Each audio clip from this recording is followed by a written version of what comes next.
지금부터 2016 헌나 1 대통령 탄핵 사건에 관하여 제13차 변론 기일을 진행하도록 하겠습니다. 저희가 재판부에서 양측 당사자의 출석을 확인하는 동안 보도진 등 사전에 방청이 예정되지 않은 분들은 퇴정하여 주시면 감사하겠습니다. 먼저 청구인 측 출석을 확인하도록 하겠습니다. 소추위원 권성동 국회 법제사법위원회 위원장님 출석하셨고요. 이춘석 의원님, 김관영 의원님, 박주민 의원님. 알아서 의원 세 사람 왔습니다. 네. 대리인 황정근 변호사님, 임종욱 변호사님, 이명웅 변호사님, 신미용 변호사님, 문상식 변호사님, 이금규 변호사님, 최규진 변호사님, 김봉준 변호사님, 김현수 변호사님, 불출석하셨습니까? 김훈 변호사님, 이용구 변호사님 출석하셨고요. 김현권 변호사님, 전종민 변호사님, 탁경국 변호사님. 네. 다음 피청구인 측 출석을 확인하도록 하겠습니다. 피청구인 대리인 이동흡 변호사님, 이중환 변호사님, 손범규 변호사님, 서성건 변호사님 출석 안 하셨고요. 최명성 변호사님, 전병관 변호사님, 배진혁 변호사님, 서석구 변호사님, 황성욱 변호사님 출석 안 하셨고요. 이상용 변호사님, 정장현 변호사님, 송재원 변호사님, 최근서 변호사님, 위재민 변호사님. 네. 출석 확인을 모두 하였습니다. 오늘 재판의 진행은 지난 기일 이후에 쌍방에서 제출하신 서면을 확인하고 증거 관계를 정리한 후에 증인 신문 절차를 진행하도록 하겠습니다.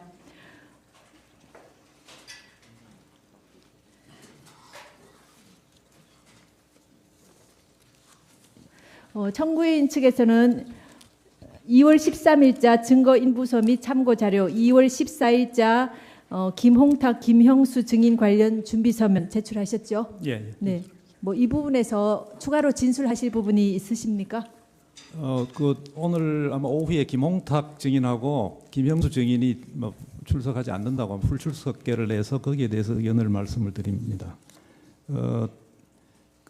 김형수에 대해서는 검찰 조서가 3개가 있는데요. 그중에 1, 2회는 이미 채택이 돼 있습니다. 그리고 김홍탁에 대해서는 검찰에서 작성 제출한 진술서가 3개가 있고 김홍탁에 대한 검찰 진술조서가 하나 있는데 요 김홍탁에 대한 조서 4개는 형식은 이제 진술서, 진술조서로 구분되어 있는데 다 검사님이 입회를 해가지고 작성된 거고 그 4개 조서가 그 진술서하고 조서가 작성될 때 변호인이 다 입회를 했습니다. 그래서 이 김홍탁에 대한 진술서 3개하고 검찰 진술조서 이 4개의 조서가 채택이 되면 김홍탁에 대해서는 본인도 아마 불출석 신고서에서 더 이상 얘기할 게 없다고 하는 것 같고 그다음에 구체적으로는 진술 내용을 보면은 주로 포레카 인수 관련 그런 부분이어서 소추 사유하고도 그렇게 직접적인 관련은 없는 사람 같습니다. 그래서 저희 의견은 김홍탁, 김형수에 대해서는 특별히 증인으로 신문할 사항이 없지 않나 해서 취소를 요청드립니다. 네. 피청구인 측에서 2월 13일자로 대표 대리인 지정 신청서를 제출하셨죠? 예. 예.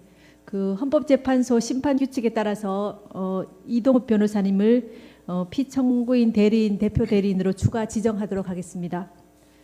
그다음 피청구인 측에서 2월 12일자 금융거래 정보 회신에 대한 피청구인 입장에 관한 준비서면, 2월 13일자 삼성그룹 관련 주장에 대한 반박, 그다음 주심 재판관님 성명 요구 사항에 대한 답변에 관한 준비서면 2개를 제출하셨죠. 예. 그다음에 같은 날짜 증거조사 결과에 대한 의견서, 그다음 같은 날짜 증인 신청서를 제출하셨죠. 예. 네. 지금 제출하신 문건과 관련해서 추가로 진술하실 부분 있으십니까? 예. 네, 간략히 진술해 주십시오. 예.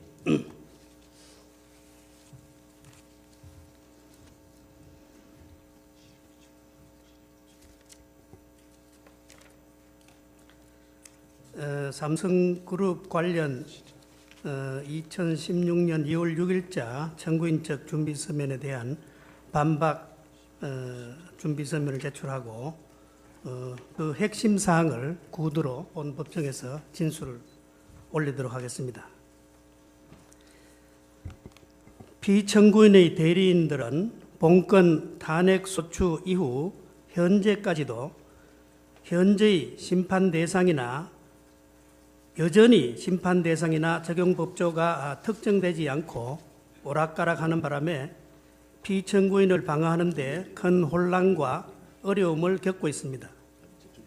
청구인 측 대리인들의 2017년 2월 6일자 준비서면 소추 사유 2유형 중 삼성그룹 관련입니다. 이 준비서면도 그 전형적인 사례 중에 하나입니다.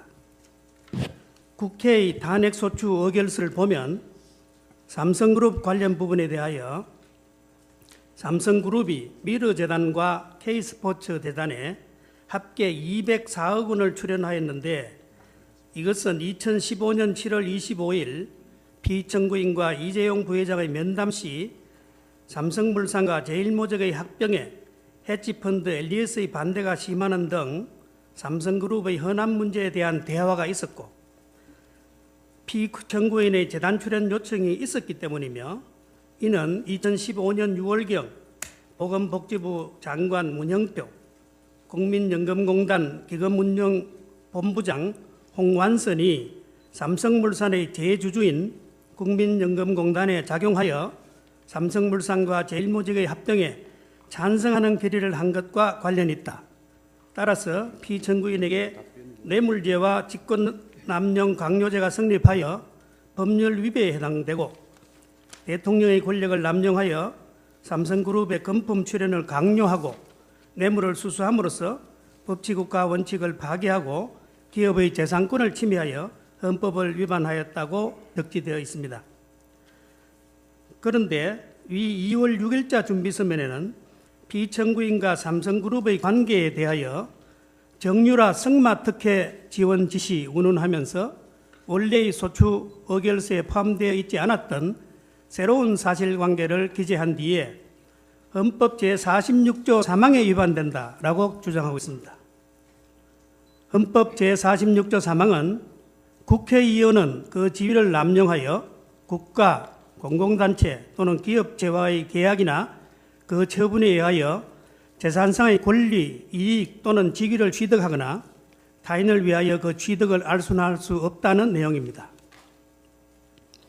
아마 청구인 측에서는 검찰의 최순실, 안정범에 대한 공소장을 근거로 피청구인을 뇌물죄, 직권남용죄 등 법률 위배 사유를 기초로 하여 탄핵 소추를 하였다가 헌법재판소의 심판 과정에서 뇌물죄 등 범죄 혐의를 인정할 만한 증거가 거의 없다는 사실을 알게 되자 당황한 나머지 당의 소추 사유의 불비를 메우기 위하여 부득이 국회의원의 헌법상 의무임이 명백한 헌법 제46조까지 무리하게 들고 온 것이 아닌가 생각됩니다.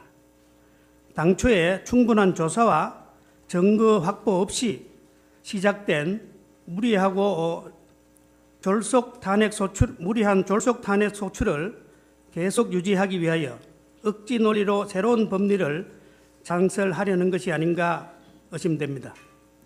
하지만 헌법 제46조는 문자 그대로 국회의원에게 부과된 헌법상의 의무이고 대통령에게는 우리 헌법이 별도로 헌법 수호 업무라든지 국가 독립 영토 보전 업무라든지 겸직 금지 의무, 평화 통일 노력 의무 등을 규정하고 있습니다. 그런데 국회의원에게 부과된 의무가 대통령에게도 적용 또는 준용된다는 규정도 전혀 없는 상황이어서 대통령인 피청구인에게 헌법 제46조 소정의 직무상 의무가 있다고 보기는 어려울 것입니다. 물론 공무원인 대통령에게도 당연히 청렴 의무가 있는데 이는 형법과 국가공무원법 등에서 뇌물과 부패 행위를 금지하고 위반 시 형사처벌 또는 징계처분을 부과하고 있기 때문이지 헌법 제46조가 규정한 국회의원의 청렴 의무가 준용되기 때문은 아닙니다. 정부인 측 대리인들이 준비서면에 기재한 사실관계는 객관적 증거에 의해서 입증되지도 않고 설사 그런 내용이 일부나마 인정된다 하더라도 뇌물죄가 성립되지 않는 이상 원래의 소추 사유가 이유 있다고 보기는 어렵다고 생각합니다. 그 이유를 설명드리면 아래와 같습니다.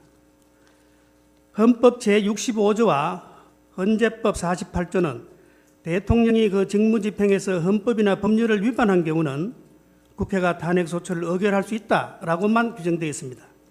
그런데 과거 노무현 전 대통령 탄핵 사건에서 헌법재판소는 대통령이 그 직무집행에서 헌법이나 법률을 위반한 경우라 하더라도 대통령을 파면하기 위해서는 대통령의 파면을 요청할 정도로 헌법 수호의 관점에서 중대한 법 위반 또는 국민의 신임을 배반한 행위가 있어야 한다고 하였습니다. 그런데 헌법 수호의 관점에서 중대한 법 위반이란 자유민주적 기본 질서를 위협하는 행위로서 법치국가의 원리와 민주국가 원리를 구성하는 기본 원칙에 대한 적극적인 위반 행위를 뜻하는 것이고 대통령의 파면을 요청할 정도로 국민의 신임을 배반한 행위란 예컨대 뇌물수수, 부정부패, 국가의 이익을 명백히 행하는 행위가 그 전형적인 예라고 하면서 그 사례로서 대통령이 헌법상 부여받은 권한과 지위를 남용하여 뇌물수수, 공금횡령 등 부정부패를 하는 경우라든지 공익실현의 의무가 있는 대통령으로서 명백하게 국익을 해야 하는 활동을 하는 경우라든지 대통령이 권한을 남용하여 국회 등 다른 헌법기관의 권한을 침해하는 경우 등의 그런 경우에는 대통령이 자유민주적 기본 질서를 수호하고 국정을 성실하게 수행하리라는 믿음이 상실되었기 때문에 더 이상 그에게 국정을 맡길 수 없을 정도에 이르렀다고 보아야 한다고 판시한 바 있습니다. 그런데 피청구인이 문화융성이라는 정책을 수행하는 과정에서 삼성그룹 등에 대하여 기업의 사회공헌 차원에서 문화 및 체육 분야에 대한 후원을 부탁하여 공익목적문화재단 법인인 미르재단과 K스포츠재단에 금품을 출연하도록 하였다고 하여 그러한 행위가 자유민주적 기본질서를 역행하고자 하는 적극적 의사를 가지고 있었다거나 민주주의 원리를 구성하는 헌법상 기본 원칙에 대한 적극적인 위반 행위라고 할 수는 없으므로 헌법소의 관점에서 중대한 법 위반이라고 보기는 어렵다 하겠습니다. 한편 피청구인의 위와 같은 행위가 부정부패나 국가의 이익을 명백히 해야 하는 행위가 아니면 명백하므로 삼성그룹 관련 소추 사유가 뇌물수수의 법률 위배에 해당한다는 점이 입증되지 않은 이상은 국민의 신임을 배반한 행위로서 대통령을 파면할 사유가 되기는 어렵다고 하겠습니다.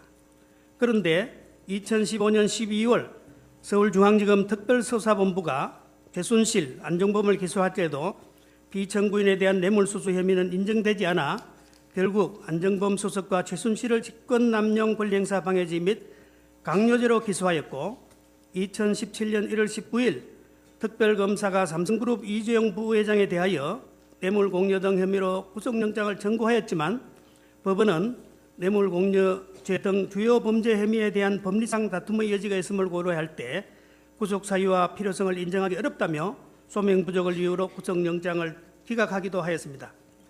이런 재반 사정을 종합하면 삼성그룹과 관련하여 피청구인에게 뇌물죄가 성립되지 않는다는 점은 논정이 되었지 않나 생각합니다.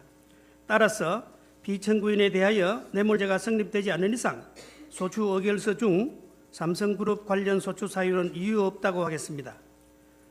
또한 피청구인에 대한 뇌물죄, 직권남용죄, 강요죄, 공무상 비밀누설죄 등 법률 위배 사항에 대한 소추 사유에 대해서는 별도의 준비서면에서 법리 주장을 상세히 하겠습니다. 마지막으로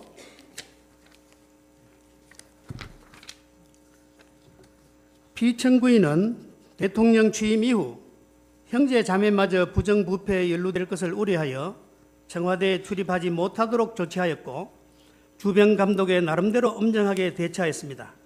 상식적으로 보더라도 1천만 명 이상의 국민들이 직접 투표로 선출하여 대통령에 취임한 피청구인이 가족도 아닌 제3자를 위하여 신성한 대통령의 지위를 남용한다는 것은 상상하기 어렵다고 하겠습니다.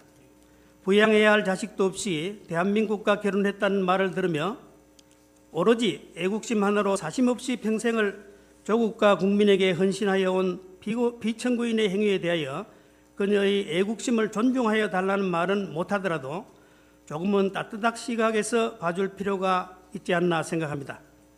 아무리 권력 주변에 기생하면서 자신들의 이권을 노리며 호가호위하는 무리들이 있었고 그들을 사전에 제거하지 못한 피청구인의 잘못은 따끔하게 나무라야 하겠지만 그러한 피청구인의 가오는 헌법상 임기가 엄중하게 보장되는 대통령의 직에서 파면할 정도의 잘못은 아니라고 생각합니다. 감사합니다. 추가로 신청하신 증인의 채택 여부에 대해서는 재판부의 회의를 거쳐서 차후에 알려드리도록 하겠습니다. 지금부터는 서증 등에 대한 증거 체부 및 증거 조사 등에 관하여 주심 재판관님께서 진행하시겠습니다. 안종범 증인에 대해서 아니 지금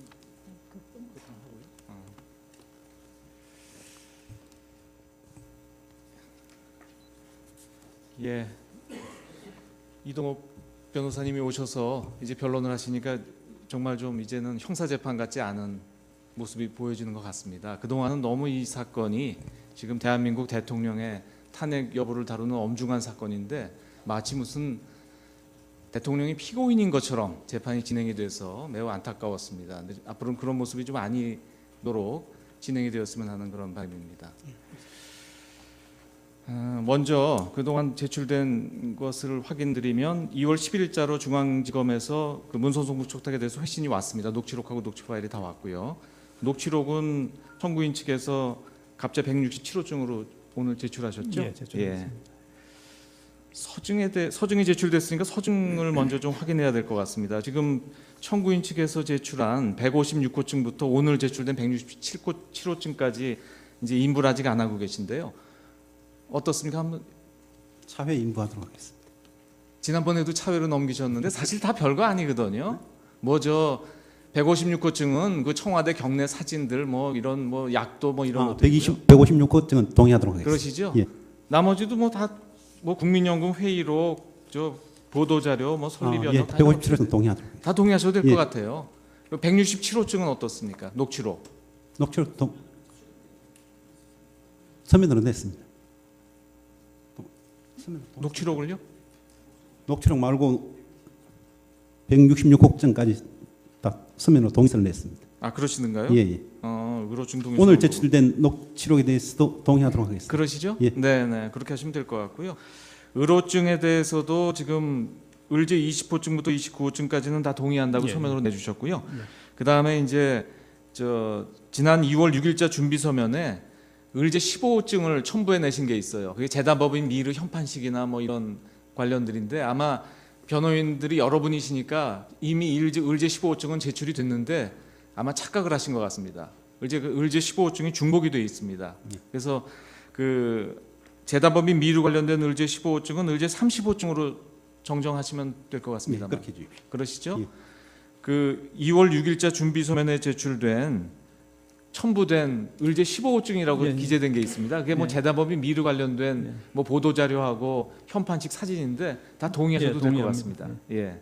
그래서 지금 그러면 오늘까지 제출된 가포증과 의로증에 대해서는 지난번에 증거조사된 것을 제외하고 아직 증거 인부가 안 된 부분은 양측에서 모두 동의한 것으로 정리하겠습니다. 그리고 증거조사는 지금까지 우리 관례대로 이미 다 읽으신 것이기 때문에 일일이 제시하지 않고 각자 열람하신 것으로 대체하고자 하는데 이해 없으시죠? 예, 이해 없습니다. 그럼 서증조사는 이렇게 해서 마치도록 하겠습니다. 증인 안봉근 씨가 출석을 못 하신다고 이렇게 하신 것 같은데요. 예. 네. 어제 오전까지만 해도 출석할 거라고 기대를 했었는데 오후에 출석하지 않겠다고 근데 연락이 왔습니다. 철회하시는 걸로 예, 정리하시죠. 철회하도록 하겠습니다. 증인 안봉근 씨는 그럼 철회하는 것으로 정리를 하겠습니다.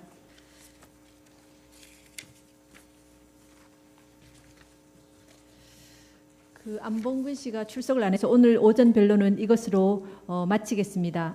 그 휴정한 후에 오후 2시부터 변론을 계속 진행하도록 하겠습니다.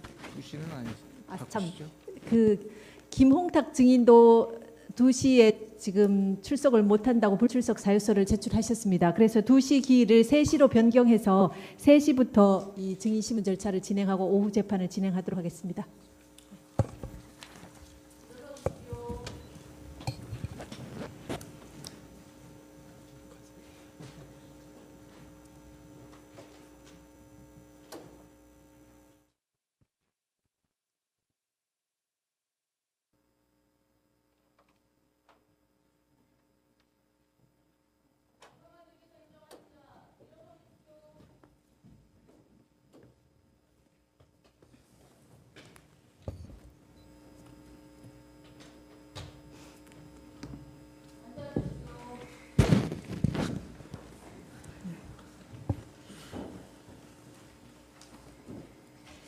(2016) 헌나 1 대통령 탄핵 사건의 오후 변론을 진행하겠습니다. 오전에 출석하신 소추위원과 양측 대리인 중에 자리를 비우시거나 또는 새로 출석하신 분이 계십니까? 청구인 측은 어떻습니까? 이춘석 의원과 김관영 의원 불출석입니다. 다른 분들은 다 그대로 계십니까? 아, 최규준 변호사님 출석하시고요. 피청구인 쪽은 어떻습니까? 정병관 변호사, 황성욱 변호사가 가고 새로 서성근 변호사가 왔습니다. 정병관 변호사님, 황성욱 변호사님 안 계시고요. 서성건 변호사님 다시 출석하시고요. 네.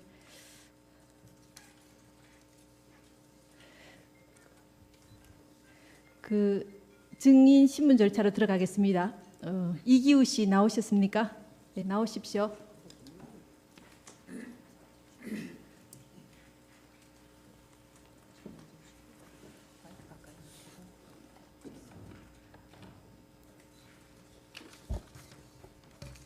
증인 하시는 일은 뭡니까?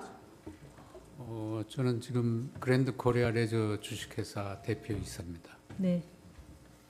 그 증인께서 지금 말씀하시는 내용들은 모두 녹음하도록 하겠습니다. 그러니까 마이크에 가까이 대시고 말씀해 주시면 감사하겠습니다. 네. 그다음 그 증인의 증언으로 인해서 증인 본인이나 증인과 친인척 관계에 있는 분이 형사 처벌을 받을 염려가 있는 경우에는 그 사유를 소명하시고 증언을 거부하실 수 있습니다. 선서하신 후에 개별적인 신문 사항에 대해서도 같은 이유로 증언을 거부하실 수 있습니다. 아시겠죠? 네. 네. 그다음 증인이 선서하신 후에 경험하지 않은 사실을 경험한 것처럼 증언하시거나 기억이 불분명한데도 이 분명한 것처럼 거짓말을 하시는 경우에는 위증죄로 처벌받을 수 있으니 이 신문 사항을 잘 들으시고 답변을 하시기 바랍니다. 네. 네. 선서하시겠습니까? 네.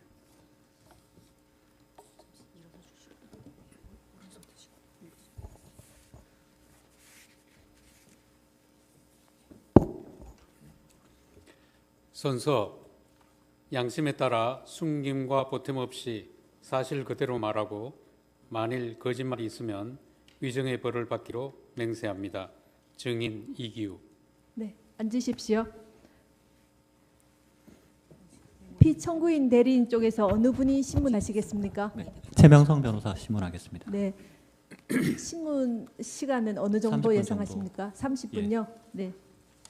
그러면 지난번에 저희가 말씀드린 것처럼 그 조서를 그대로 확인하시거나 또 뭐 반복해서 서출 사유와 직접 관계 없는 것들을 반복해서 신문하는 것 부분들은 가급적 지양해 주시고 신문해 주시기 바랍니다. 네, 알겠습니다. 네, 신문하십시오. 예, 신문 시작하겠습니다. 네. 증인 현재 그랜드 코리아 레저 대표이사로 재직 중이라고 아까 말씀하셨죠? 네. 그 지금부터 그랜드 코리아 레저는 GKL이라고 표현하겠습니다. 네. 그 증인은 행시 19회로 1977년에 임용되어 근무하다가 2010년 8월 그 주중 한국 대사관 홍보공사로 명예퇴직하신 거죠? 네. 홍보공사로 재직하다가 들어와서 네. 몇 개월 있다가 명예퇴직했습니다. 이후에 그 한국 카지노업 관광협의회 상근 부회장으로 근무했고 2015년 11월부터 GKL 대표이사로 취임했죠. 네. 그 GKL은 한국관광공사의 자회사로 외국인 전용 카지노 세븐럭을 운영하고 있죠. 네. 그 GKL은 카지노 산업을 활성화시키고 그 이익금으로 관광 인프라 구축 등 사회공헌 활동을 위해 설립된 공기업이죠. 네. 그 GKL은 구체적으로 어떤 사회공헌 활동을 하고 있습니까? GKL은 지금 창립 한 11년 정도 됐는데요. 그 창사 이후에 카지노업을 해서 이제 수익 창출한 걸 사회공헌 활동을 쭉 해오다가 2014년에 그 사회공헌 사업이 이제 점점 더 중요해지고 커지면서 2014년에 GKL 사회공헌재단을 설립했습니다. 별도로 문체부 산하의 공익법인으로.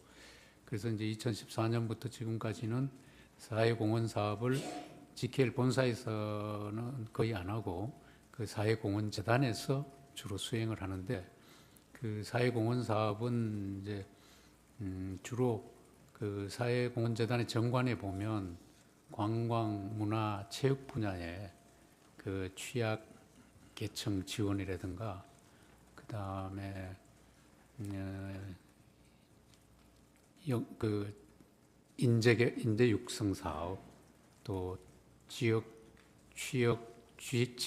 취약 계층 지원 이런 사업들을 주로 하고 있습니다. 예, 한 가지만 추가로 묻겠습니다. GKL에서 연간 사회공헌을 위해서 그 활용하는 자금 예산은 어느 정도입니까? 예, 그 사회공헌재단 기금이 연간 100억 수준이었는데요. 금년 2017년부터는 105억으로 증액을 했습니다. 사만 묻겠습니다. 그 전임 임병수 대표이사 시절 GKL에서 장애인 수영팀을 창단하려고 준비 중이었다고 하는데 그런 사실이 있습니까? 제가 이제 2015년 12월부터 실질적으로 근무를 했는데 근무하고 한 달 좀 지나서 업무 파악하고 이제 업무 보고 받는 과정에서 그 한 팀에서 이제 보고 내용의 일부로 그 스포츠 팀을 그 장애인 수영팀을 창단하려는 일이 있었습니다 하는 정도로 제가 보고를 받았습니다. 그러면 현재 장애인 수영팀은 창단이 안 된 거죠? 네. 그 뭐 중단된 이유가 있습니까? 그 특별한 이유는 제가 와서 이제 제가 부임하기 전에 있었던 일이고 제가 와서는 바로 그 지금 이제 창단된 장애인 펜싱 팀 창단하는 그 과정에 있었기 때문에 장애인 수영팀을 왜 창단 못했는지 안 했는지 여기에 대해서는 제가 잘 모릅니다. 사항 질문하겠습니다. 그 GKL은 카지노라는 사행 산업을 통해서 수익을 창출하고 있었기 때문에 사회 환원에 대한 사회적 요구가 평소에도 좀 많았죠. 네. 그래서 국정감사에서도 항상 그 GKL의 사회 환원 활동이 주된 관심사였죠. 네, 그런 편입니다. 의원들이 뭐 그런 네. 사회 환원에 대해서 요청을 많이 했던가요? 늘 그 사회공헌 사업의 예산을 늘려라. 또 때로는 장애인 팀, 스포츠 팀을 창단해라 이런 요구가 있었습니다. 아까도 말씀드렸듯이 금년에 이제 100억에서 105억으로 그 증액한 이유도 그 사실은 그런 요구 사항을 반영해서 증액을 했습니다. 그 평소에 사회 환원 활동의 일환으로 장애인 스포츠단 창단에 대한 요구가 국회 차원에서도 평소에 있었던 얘기인가요? 이전부터? 제가 있을 때 구체적으로 저한테 그런 요구한 적은 없습니다. 없으나 그런 요구가 있어 왔다는 것은 제가 이렇게 알게 되었습니다. 그 때문에 그 GKL에서 현재 모굴 스키팀을 운영 중이죠.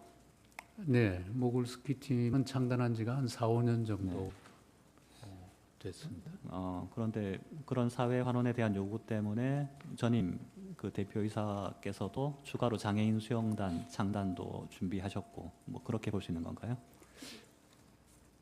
글쎄요, 아마 그 전체적인 뭐 흐름은 그런데 장애인 수영팀을 왜 창단하려고 그랬는지, 네. 왜 취소가 된지 그 부분은 제가 그 크게 관심을 두지 않고 모르고 네, 있습니다. 알겠습니다. 그 안종범 수석과 통화 관련해서 질문하겠습니다. 네. 증인은 2016년 1월 24일경 안종범 수석과 통화를 한 사실이 있죠? 네, 있습니다. 안종범 수석으로부터 전화가 먼저 온 건가요? 네. 그 전화가 그날이 1월 24일로 기억하는데 그날이 일요일이었습니다. 근데 이제 제 전화에 모르는 전화번호가 떠서 부재중 전화가 있길래 누가 전화했나 하고 있었는데 조금 있으니까 문자가 왔습니다. 그 문자에 그 청와대 안종범 수석입니다. 통화 한번 하시죠. 이렇게 문자가 왔길래 번호를 확인해 보니까 같은 번호였습니다. 그래서 제가 바로 그 리턴 콜을 했더니 해서 이제 안종범 수석하고 통화가 됐습니다. 그 당시까지는 안종범 수석과는 전혀 알지 못하는 네. 사이였던 거죠. 예. 그 당시 안종범 수석이 WK와 매니지먼트 계약을 체결해서 뭐 스포츠팀 장단하고 운영하면 좋겠다 이런 취지로 얘기를 했던 건가요? 네, 그날 통화는 이제 제가 전화를 드렸더니 네, 청와대 안종범 경제수석입니다 하면서 인사를 하면서 그 블루케이라는 스포츠 매니지먼트사가 있는데 GK에서 스포츠 팀을 창단해서 그 블루케이하고 같이 운영해 보는 게 어떻겠습니까? 한번 검토해 보십시오. 이런 내용으로 저는 통화를 했습니다. 추가로 한 가지 묻겠습니다. 그 안종범 수석이 GKL의 스포츠팀 창단을 얘기한 건 뭐 이전부터 GKL에서 스포츠팀을 창단하고자 하는 그런 움직임이 있었기 때문인가요? 그런 걸 알고 하는 얘기였나요? 그는 아닌 것 그건 같습니다. 예. 다음 묻겠습니다. 그 안종범 수석이 구체적으로 뭐 배드민턴 팀, 펜싱 팀 이런 얘기를 한 건가요? 아니면 그냥 주상적으로 스포츠 팀 창단해서 뭐 해보라는 취지로만 얘기를 했던 건가요? 제 기억에는 그냥 스포츠 팀으로 이렇게 이야기한 것 같습니다. 랑은 생략하고요. 그 막 묻겠습니다. 그 당시 안종범 수석 얘기를 들었을 때 뭐 증인도 공익을 위해 스포츠 팀 창단하자는 그런 취지에는 공감을 했던 건가요? 그런 생각보다는 그 안종범 수석이 그때 통화를 하면서 그 블루케이의 대표로 있는 조성민과 그 전화번호를 문자로 찍어주겠습니다. 이러고 전화를 끊었거든요. 네. 그래서 이제 문자가 왔는데 그 조성민 대표 이름과 전화번호가 있어서 저는 그 스포츠팀을 이 사람하고 만나서 창단할 건지 여부를 판단해야 되겠다 그런 생각이 주로 있었고 그게 주였고 그 다음에 이제 그 후로 계속 저는 이제 청와대 경제수석이 전화한 일이라 심적인 부담을 많이 갖고 있었습니다. 6항 묻겠습니다.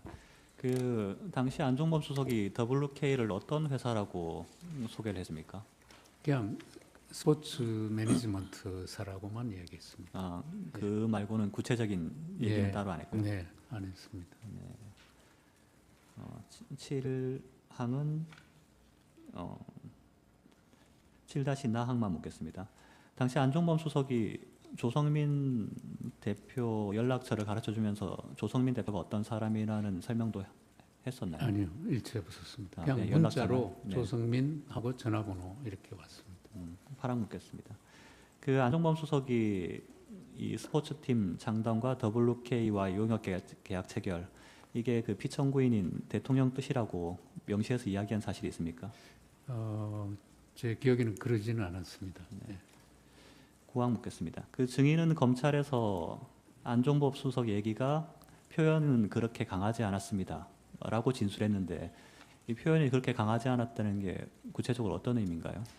그러니까 통화했을 때 그 느낌인데 그러니까 반드시 창단하십시오. 뭐 이렇게 하는 게 아니고 그냥 창단 한번을 협의해 보십시오. 이런 정도로 창단 협의해 보라는 정도로 예. 들었습니다. 네. 그 조성민 대표와의 미팅 관련해서 묻겠습니다.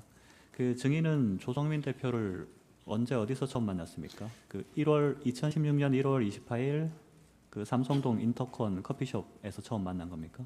네, 그래서 이제 그날 조성민 대표하고 제가 바로 통화를 하고 그 번호로 1월 25일 날로 제가 기억합니다. 월요일인데 그날 조성민 대표를 만났습니다. 그 첫 만남 자리에 고영태도 나왔습니까? 네, 그때는 뭐 고영태인지도 몰랐고 누구인지도 몰랐는데 조성민 대표가 와서 이제 인사하면서 그 뒤에 누구 한 사람이 좀 젊은 사람이 따라와서 네.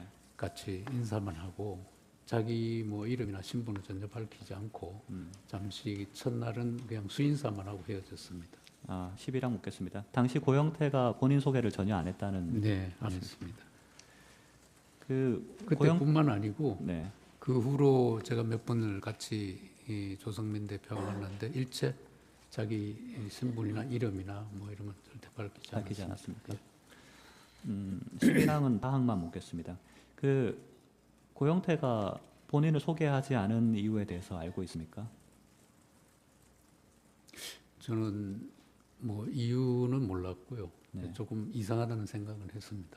그 증인은 조성민 대표에게 고영태가 누군지 따로 물어보지는 않았습니까? 물어봤습니다. 뭐라고 물어봤는데 하던가요? 조성민 대표도 얘기해주지 않았습니다. 그래서 제가 이상하게 생각하게 됐습니다. 12항 묻겠습니다. 그 당시 조성민 대표와 고영태는 어떤 관계로 보였습니까? 그 정신구 윤리경영팀장은 검찰에서 상하 관계는 아니고 평등한 관계로 보였다라고 진술했는데 대표와 직원 관계로 보이던가요? 아니면 뭐 평등한 대등한 관계로 보이던가요? 그러니까 조성민 대표가 이제 저하고 주로 이제 카운터파트가 돼서 몇 번 만났는데 그 자리 항상 이제 그 고영태가 따라오긴 했는데 네. 그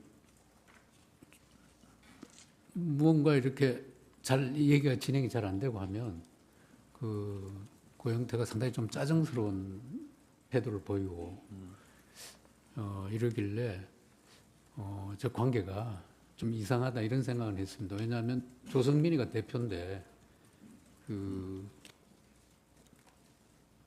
따라온 사람이 좀 짜증내고 이런 거 보니까 좀 이상한 관계구나 그 정도 생각이지 상하 관계다 대등한 관계다 뭐 그렇게까지는 제가 생각을 안 했습니다. 그 WK의 격리를 맡고 있는 전지영이라는 사람은 검찰에서 이렇게 진술했습니다.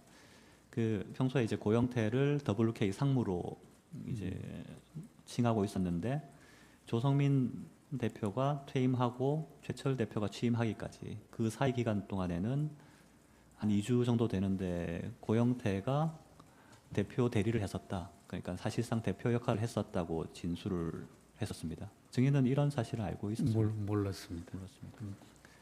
그 아까 말씀하신 것 같은데 그 이 미팅에 임하는 고영태의 태도가 어땠습니까? 그러니까 제가 이제 조성민 대표하고 고영태를 만난 게 한 서너 번 정도밖에 안 됐습니다. 초기에. 네. 그러고는 이제 실무자가 계속 만났었는데 제가 처음에 서너 번 만날 때 그러니까 조성미가 대표이사면 그 밑에 따라온 그 상무든 부분은 뭐든 말씀하셨죠. 조금 짜증스러운 태도를 이렇게 해서 이상하게 생각하셨다. 예, 이상하게 생각했다. 예, 네. 대답이 같습니다. 거기에 덧붙여서 뭐 더 하시고 싶은 말씀 있으십니까? 아니요, 없습니다. 네. 13항 질문하겠습니다. 그 조성민 대표가 증인에게 그 어떤 제안을 한 건가요? 그 매년 80억 정도 비용이 소요되는 남녀 성인 배드민턴 팀 그리고 펜싱 팀 창단하고 WK와 용역을 체결하자 뭐 이런 제안을 했던 건가요? 네, 그렇습니다. 그리고 당시에 조성민 대표로부터 그 80억 세부 지출 항목이 작성된 그 제안서도 받았던 거고요. 네, 제안서를 이제 실무자를 통해서 실무자가 저한테 가져왔었습니다. 네, 나항 다항은 생략하겠습니다. 14항 묻겠습니다. 그런 제안서 받고 이후에도 조성민 대표 여러 차례 미팅을 갖고 협상을 지속했던 거죠. 네, 그런데 이제 국가계약법상 WK가 수의 계약은 체결할 수 없고 공개 입찰을 해야 해서 좀 문제는 있었고요. 네. 그래서 그 GKL은 그 관련 법령이랑 뭐 여러 사정상 이런 용료 계약 체결하기 어렵다는 취지를 WK에 명시적으로 얘기를 했습니까? 네, 그 제가 이제 제안서를 보고 난 뒤에부터는 네.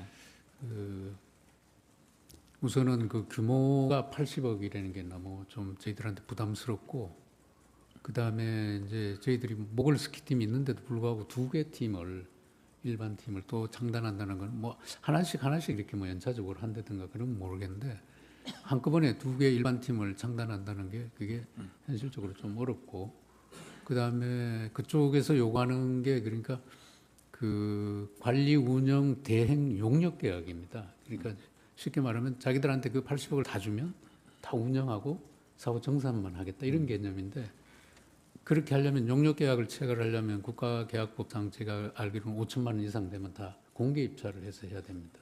이게 80억짜리이기 때문에 반드시 그런 과정을 거쳐야 되기 때문에 그렇게 하기는 힘들다. 그러니까 쉽게 말하면 수의 계약을 못 한다.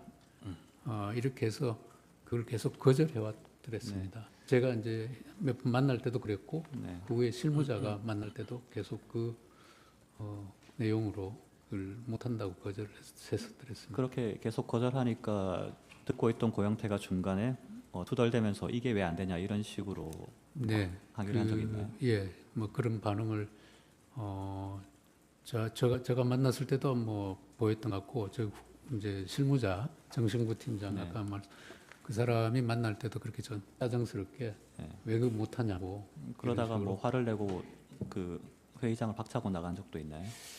그렇게까지는 모르는데 하여튼 좀 굉장히 좀 짜증스럽게 네. 예, 그렇게 알겠습니다. 한 것 같습니다. 예. 그 김종 차관과 미팅 관련해서 몇 가지 묻겠습니다. 네. 그 증인은 이 WK와 협상이 진척이 없자 김종 차관에게 뭐 이런 걸 상의한 적 있죠? 뭐 WK와 협상이 안 되고 있어 힘들다라는 취지로 김종 차관에게 얘기를 한 건가요? 예, 그 이제 처음에 제가 그 안종범 수석의 전화를 받고, 네. 그 다음에 바로 그 블루케이에서 이제 80억 규모의 그 창단 제안을 받고, 이거는 너무 좀 규모도 크고 힘들겠다 싶어서 혼자 사실은 상당히 고민을 했습니다. 상당 기간. 왜냐하면 제가 그때 부임한 지가 2달 정도밖에 안 됐습니다. 사장으로.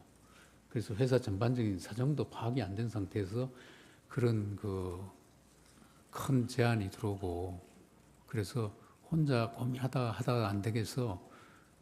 어차피 저희 GKL의 주무부처는 문체부고, 그 다음에 스포츠 관련은 그 2차관 소관입니다. 그렇게 쉽게 말하면 그 김종 차관은 저희 직속 상관이 있는 셈이죠. 그래서 제가 어느 날 김종 차관한테 그걸 털어놨습니다.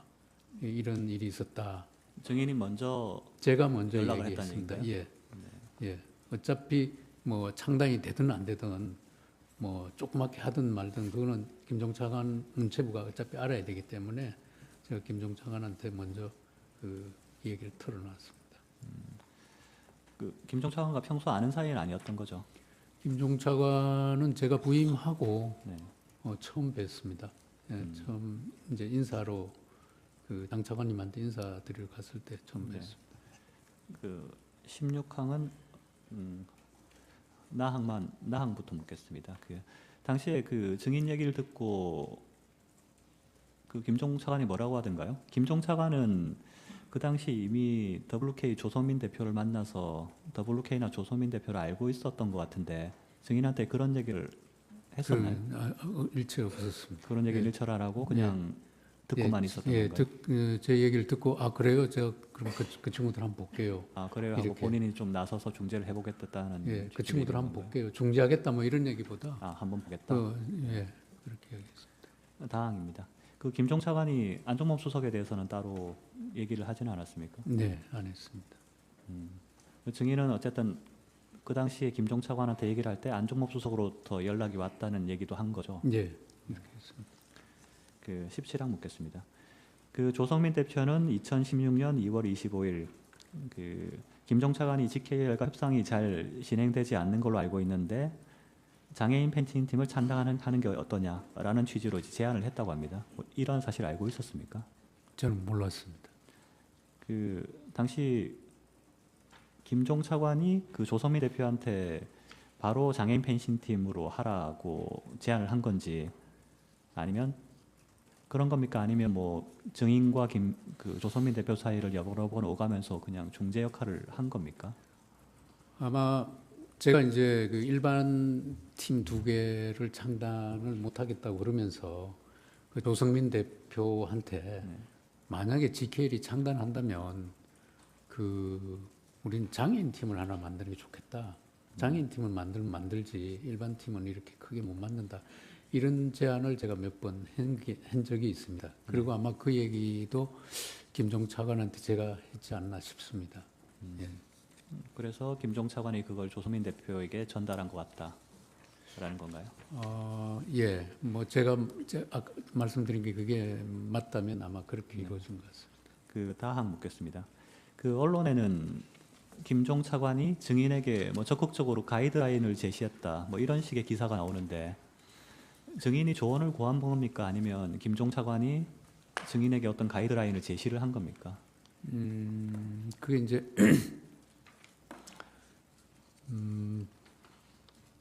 어느 날 그 조성민 대표, 제가 이제 계속 거절하는 그런 상황이고, 뭐 한다면 장애인 팀을 하겠다 이렇게 주장하고 있는데 어느 날 조성민이가 만나자고 전화가 왔어요. 조성민 대표가. 그래서 저는 우리가 이렇게 버티니까 이걸 안 하려는가 보다. 저는 굉장히 이제 어떤 반가운 그런 얘기 같기도 하고. 그래서 이제 차관한테 제가 그러면 연락이 왔는데 이거 어떻게 하면 좋겠습니까? 이런 뜻으로 제가 문자를 보낸 적이 있습니다. 그게 아마 보도가 된 것 같습니다. 네, 그런 걸 이제 언론에서는 가이드라인이라고 표현을 한 겁니다. 그 WK와 계약 체결 관련해서 묻겠습니다. 18항입니다. 그래서 결국 GKL은 2016년 5월 11일 그 WK 그리고 그 장애인 선수들과 WK가 선수들 에이전트 권한을 갖는 장애인 펜싱 실험팀 그 선수 위촉 계약을 체결한 거죠. 네. 그래서 계약에 따라 그 장애인 펜싱 선수들 3명에게 각 2천만 원씩 전속 계약금이 지급됐고요. 네, 선수들한테 줬습니다. 그 50%는 이제 WK가 가져가는 구조였죠. 근데 그거는 저희들이 처음에는 전혀 몰랐습니다. 예. 그 나중에 이제 나중에 알고 보니까 검찰 조사 다 이제 계약 체결할 때 계약서에 그런 내용은 저희들 계약에는 그런 내용이 없습니다. 네. 예. 19항 묻겠습니다. 그 당시 WK는 장애인 선수들 통장도 가지고 있었다고 하는데 증인 이러한 사실 알고 있습니다. 저희 전혀 몰랐습니다. 그 WK 경리 전지영은 이런 얘기를 했습니다. 그 장애인 선수들 통장을 최철 대표의 금고에 넣고 관리하고 있었는데 이후에 그걸 고영태한테 전달했다. 그런데 이유는 이제 그 이후에는 그 통장이 어떻게 됐는지 알지 못한다 이런 취지로 진술했는데 증인은 이런 사실을 모르나요? 네, 모릅니다. 저는 그 통장이 있는지도 모릅니다. 그 GKL 소속 선수들 월급 통장인데 그 따로 GKL에서는 전혀 몰랐던 겁니까? 아니요. 제가 알기로는 월급 통장은 별도로 선수들이 갖고 있는 걸로 알고 있습니다. 예, 전속 계약금 통장. 예, 전속 계약금도 보내주고 봉급도 보내주는 네. 통장. 그 통장을 WK가 관리했다는 사실을 전혀 몰랐다는 말이죠. 예, 몰랐습니다. 네. 그 GKL은 이 계약을 작년 8월경에 해지를 했죠. 네. 그 해지한 이후에 이제 고영태가 이 선수들한테 지급돼야 될 3천만 원을 돌려줬는지 여부에 대해서는 따로 확인한 바가 있습니까? 없습니다. 이상입니다. 네. 네. 송 변호사님 어떤 사항 신문하시겠습니까?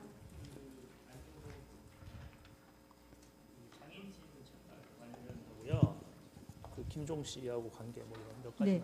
신문하십시오. 그 2015년에 그 GKL에 장애인 팀 창단하라고 공문이 온 거 기억하시나요? 예. 그러면은 그 GKL에서는 그런 장애인 팀 창단에 대한 어떤 준비를 앞으로 하겠다는 것에 대한 어떤 그 업무 보고 내지는 어떤 계획 같은 게 세워져 있었나요? 그러니까 아까 제가 말씀드렸다시피 그 제가 부임해서는 그게 이제 부임해서 한 2달 만에 일어났던 일인데 그 공문이 온지도 그때는 몰랐습니다. 나중에 이제 알게 됐고 그 공문은 뭐 장애인 무슨 팀을 만들어내는 게 아니라 장애인 팀을 하나 창단했으면 좋겠다는 요청 공문인데 그 공문이 왔다고 해서 꼭 뭐 장애인 팀을 저희 지켈에서 뭐 창단을 하려고 그러지는 않았던 걸로 저는 알고 있습니다. 피청구인께서 예. 장애인 팀 창단하는 것으로 어떻게 기대를 하고 계셨을 수도 있는 상황이었나요? 글쎄 거기까지는 제가 잘 모르겠어요. 예, 알겠습니다. 예. 그리고 아까 표현이 그렇게 강하지 않았다고 말씀하셨는데 예. 검찰에서는 실질적인 압력이었다는 말을 덧붙이셨어요. 예. 그 표현은 증인이 하신 건가요? 아니면 검찰 수사 제가 그렇게 얘기를 했습니다. 그 의미는 뭔가요? 그러니까 표현은 이렇게 굉장히 부드럽게 수석이 했지만 실질적으로는 제가 굉장히 부담을 느끼고 그랬습니다. 그 김종 씨가요 이런 말을 했어요.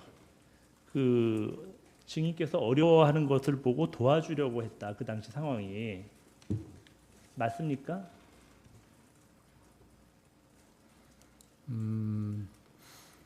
제가 김종 차관한테 아까 저 혼자 좀 고민하다가 털어놓고 했을 때는 순수하게 제가 진짜 좀 도움을 받고 어차피 또 그쪽에 알아야 되니까 그렇게 얘기는 했습니다. 네. 그런데 김종 차관이 어떤 생각을 가진지는 저는 확인할 못했습니다. 먼저 털어놓으셨다고 그랬는데 예.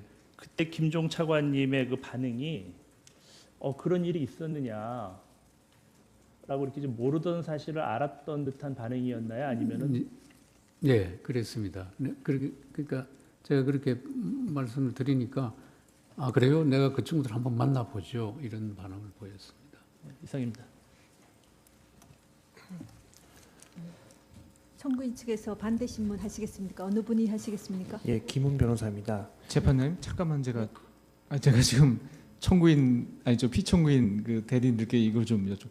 지금 증인 신문상 하신 거는 기록에 다 있는 내용이거든요. 근데 왜 기록에 있는 걸 이걸 왜 확인하시는지를 주시민 제가 잘 이해가 안 되는데 입증 취지를 다시 한번 좀 최 변호사님 말씀 좀 해주세요. 지금 기록에 있는 걸 요약해서 다 확인하셨는데 이렇게 해서 요약해서 확인하신 이유가 뭔지를 제가 좀 이해를 해야 될 것 같습니다. 그 사실 기록에 있는 내용은 많지 않고요. 저희가 다 아는 내용인데요, 저희가. 네. 앞서서 이제 GK를 이전에 장애인 수용단 창단했다는 내용이라든지 안종범 수석이 했던 이 얘기가 피청구인으로부터 직접 들었다는 얘기인지 그다음에 고영태 관련된 얘기 이런 얘기들은 전혀 나온 적이 없는 얘기입니다. 아니 고영태가 뭐 거만하게 하고 한 건 기록에 다 있는 얘기죠. 네. 아니 제가 지금 어떤 거는 피청구인한테 불리한 거를 물으시기도 하고 기록에 다 있어서 아는 내용을 그대로 확인하시는 것 같아서 조금 이상해서 그런데 자 청구인 측에서도 보면 이거 기록에 다 있는 내용이거든요. 그걸 그대로 확인하신 거라 뭐 크게 반대 신문은 중복 안 되게 좀 해주세요. 예. 신문하십시오. 예, 주신문 중에 한 가지만 물어본 다음에 이제 준비한 반대신문 사항 하겠습니다. 아까 전에 GK일에서 이게 사행 산업을 통해 수익을 창출하고 있어서 사회 환원에 대한 사회적 요구가 많다고 이렇게 진술을 하셨었는데요. 이 GK일에서 그 사회 환원을 할 때 어떠한 절차에 의해서 이게 진행이 되는지 혹시 간략하게라도 알고 계신가요? 예, 제가 사회공헌재단 사업은 제가 뭐 속속들이는 모르지만 그 일반적인 그 지원 절차는 여러 가지 형태가 있습니다. 그러니까 예를 들면 공모 사업도 있고요. 공개적으로 공모 사업을 신청받아서 심사를 거쳐서 하는 경우도 있고, 그다음 기획 사업도 있고 여러 가지 형태가 있는데 예를 들면 이제 공모 사업 같은 경우는 이제 뭐 신청이 들어오면 그거를 그 저희 그 재단 산하에 사업심의위원회라고 있습니다. 그 사업심의위원회에서 그 저 타당성 검토, 그 다음에 뭐 다른 기관에서 중복해서 지원하는지 여부 이런 거 등등 다 따져보고 결정을 해서 지원을 하게 됩니다. 예, 알겠습니다.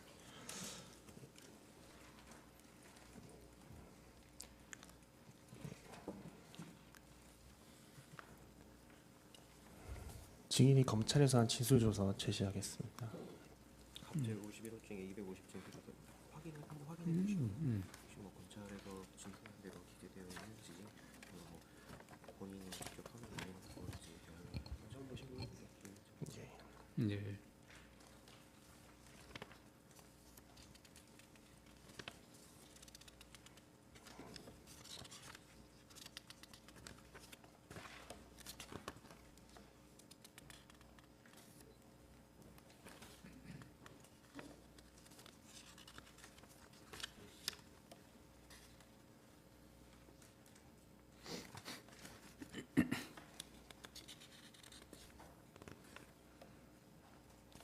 예, 맞는 것 같습니다. 네.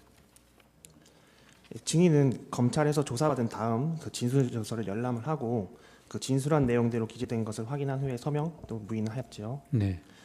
당시 증인은 변호인의 조력을 받은 상태에서 조사를 받은 것으로 보이는데 맞는가요? 저희 이제 사내 변호사가 예. 같이 갔습니다. 2, 3, 4번 같이 물어보겠습니다. 증인은 그러니까 2016년 1월 24일경 안종범 경제수석으로부터 처음 연락을 받고 나서 그때가 이제 GKL 입사한 지 2개월밖에 안 된 시점이었잖아요. 네. 근데 이 청와대 경제수석이라고 하는 사람으로부터 갑자기 이렇게 WK랑 뭐 이런 스포츠팀 창단 이런 요구를 듣고 어떠한 생각이 들었었나요? 그 굉장히 좀 심적 부담을 느꼈습니다. 뭐 그때 구체적으로 뭐 어떤 생각이 들었? 아, 이건 뭐 해야 되는가 보다 이런 생각을 했습니다. 네, 알겠습니다. 증인이 GKL에서 일하면서 이 청와대로부터 비슷한 취재 요구를 받은 사실이 있나요? 그 일 외에는 없습니다. 예. 증인은 이제 정신부 윤리경영 팀장이 GKL 처음 창단부터 지금까지 근무한 사실을 알고 있지요. 네. 그 정신구 팀장. 네.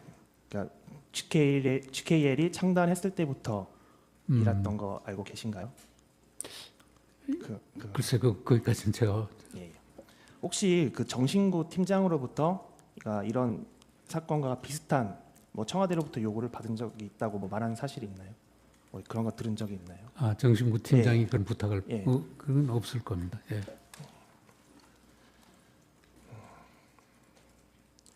8번, 9번, 10번, 11번 다 생략하겠습니다.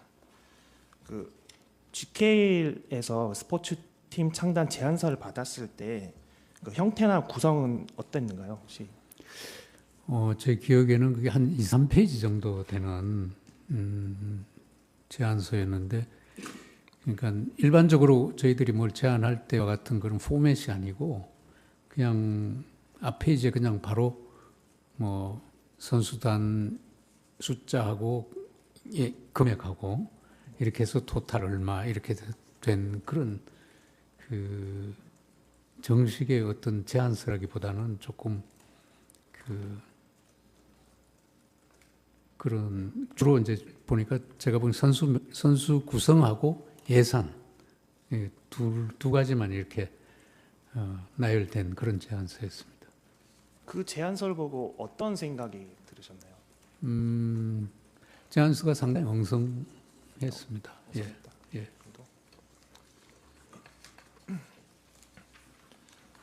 14, 15번 생략을 하고 16번 가겠습니다.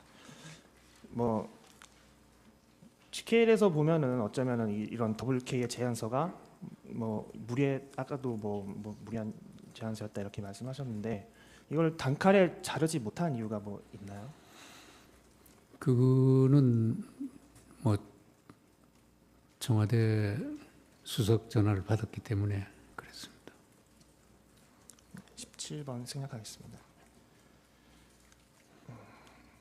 18번, 19번, 20번, 21번 다 생략하겠습니다.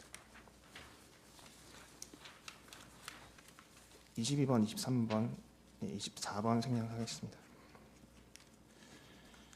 이제 증인이 이제 GKL이랑 WK랑 이제 협상 과정을 계속해서 이제 김종 차관한테 보고한 것으로 보이는데요.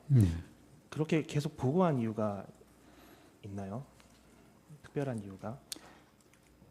그러니까 이제 아까 제가 말씀드렸듯이 처음에는 좀 혼자 어떻게 해보려다가 안 되고 뭐 걱정이 되고 해서 이제 김종 차관한테 결국 보고를 하고 그 다음에 조금 있다가 이제 장애인 스포츠팀으로 이게 압축이 돼 갑니다. 그러니까 장애인 스포츠팀 창단하는 과정에서는 제가 김종 차관한테 자주 보고도 하고 그 어떻게 하면 창단할 수 있는지 그런 자문이라고 그럴까 뭐 그런 것도 받고 지침도 받고 그랬습니다. 증인이 김종 차관한테 보낸 문자 메시지 하나만 보여드릴게요.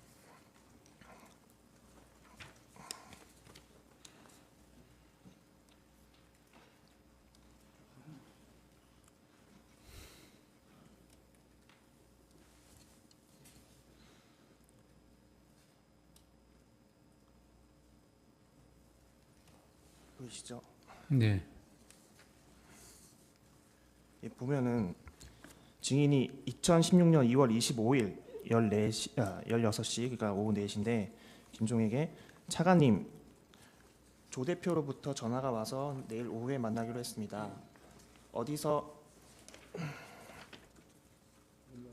연락을 받은 것 같습니다. 그래서 접근 방법을 지침, 가이드라인을 주시면 추진이 순조로울 것 같습니다. 이기우 드림.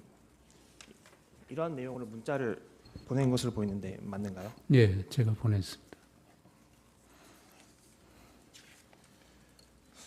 이렇게 문자를 보내고 나서 지침을 받을 때 김종 차관이 증인한테 그러면은 규모를 줄여서 2종목 정도 팀을 만드는 걸 긍정적으로 한번 검토해 보라 이렇게 말한 사실도 있나요? 규모를 줄여서 2종목은 아니고요. 요 시점인지 그 후인지는 모르겠는데 장애인 팀을 이제 저희들은 만들기로 블록회의하고 대충 이렇게 합의가 됐는데 그 김종 차관이 장애인 팀하고 배드민턴 일반 팀도 하나 더 만들면 어떻겠냐 이런 얘기는 있었던 걸로 기억합니다. 아까 전에 문체부에서 2015년 9월 8일자로 공문을 보고를 받으셨다고 했었는데 혹시 프롬 이거 켜주시겠습니까?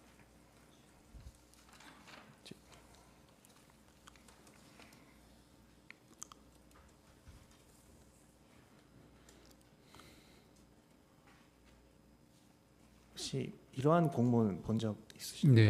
네. 그러니까 좀 흐리게 나오네요. 예, 알고 있습니다. 이 공문. 예. 네,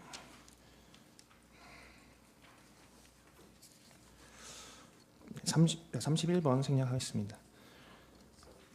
증인은 그러니까 김종이 증인에게 용역 계약이 어려우면은 3자 에이전트 계약에 대한 계약으로 한번 생각을 해봐라 이렇게도 조언을 한 적이 있나요? 예. 그 용역 계약과 3자 에이전트 계약의 차이는 뭐죠? 그러니까 이제 용역 계약이라는 거는 아까 말씀드린 대로 관리 운영 대행 계약, 대행 용역 계약인데 그러니까 모든 경비를 그쪽 에이전트한테 주고 그쪽 에이전트가 선수 관리하고 모든 걸 하고 그 예를 들면 저희들이 10억을 주면 그 10억을 사후에 정산하는 개념이고 저희들이 이제 모글스키단도 그렇게 운영을 안 했는데 저희들이 직접 이렇게 집행을 합니다. 매 사업을 훈련 그 국제대회 참가 이런 거 등등 저희들이 집행하고 하는 건데 그러니까 용역 대행 계약은 아까 말씀드린 대로 그게 만약에 5천만 원 이상 되면 저희들이 수의 계약을 못 하게 되어 있습니다. 그래서 장애인 스포츠팀도 그게 그 지금 저희들이 이제 최종적으로 편성한 예산은 한 10억 정도 되지만 그 전에는 그거보다 더 많았었는데 제안해 온 게 그런 거를 용역 계약을 할 수가 없습니다. 그것도 역시나 그래서 용역 계약을 못 하겠다고 하니까 이제 김종 차관이 그 선수 위촉 계약, 3자 선수 위촉 계약 에이전트를 개입시킨 그 안을 김종 차관한테 제가 얘기를 듣고 그 하나의 방법이겠다 이렇게 생각을 했습니다. 추가해서 묻겠습니다. 그 3자 에이전트 계약은 GK에서는 처음 시도했던 네. 것이죠. 네. 혹시 증인은 김종 차관한테 그 에이전트 계약과 관련해서 공문을 보내주면 좋겠다라고 한 사실이 있나요? 네, 있습니다. 그거는 이제 에이전트를 개입하는 게 저희들이 이제 경험도 없고 또 생소하고 해서 처음에는 조금 부정적인 이제 이야기를 했더니 김종 차관께서 에이전트 활성화하는 건 정부 방침입니다. 그러면서 몇 번 이야기를 했어요. 저한테 구두로. 그래서 이건 그냥 말로만 듣는 것보다는 공문이라도 문체부에서 하나 받아놓으면 추진하는 데도 도움이 되겠고 근거도 되겠다 싶어서 제가 그 공문을 요청한 적이 있습니다. 그러니까 김종 차관이 먼저 증인한테 에이전트 계약 이게 방침이다. 네. 정부 방침이라고 먼저 말했다는 거죠. 네네. 그리고 이제 나중에 알고 보니까 그게 이제 문체부 업무 보고에는 항상 2014년부터 그 스포츠 산업 활성화 방안에 에이전트 활성화 내용이 들어가 있었고 그다음에 2016년에 이미 그 법도 개정이 됐습니다. 스포츠 산업 진흥법인가 하여튼 그런 법 안에 보면 그 에이전트 대리인 제도라고 표현이 되어 있는데 대리인 제도 활성화 내용이 들어가 있었습니다. 물론 그 내용은 사후에 알게 됐습니다. 그러니까 김종 차관이 그런 얘기를 저한테 구두로 그 당시에 그렇게 이야기를 한 것 같습니다. 실제로 그 에이전트 계약과 관련해서 문체부에서 공문이 내려온 적도 있죠. 네, 왔습니다. 제가 요청하고 공문이 한 일주일 후에 왔습니다.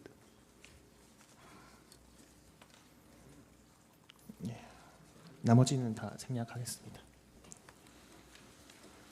더 신문하실 사항 없으시죠?